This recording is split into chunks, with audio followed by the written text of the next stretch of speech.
Sa isang karaniwang Pinoy na tulad ko, gaano kataas ang chance na mapunta ka sa ibang bansa? Malamang malabo, zero chance. Hindi, joke lang. Ang Pinoy pa, kahit saan meron yan. May katagalan na rin ako dito sa Hong Kong. Sabi sa isang pelikula, isa ang Hong Kong sa mga temporary places na dadaanan mo lang, kaya make the most out of it. Naks. Pero para sa mga tulad kong Pinoy na mas pinili ang Hong Kong na maging pangalawang tahanan, maging OFW man o hindi, naging malaking parte ng buhay namin ang lugar na ito.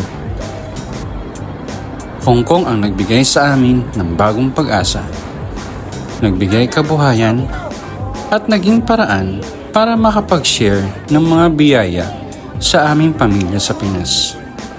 Kabayan, share nyo naman ang opinion nyo sa comment section at saan kayo dito sa Hong Kong.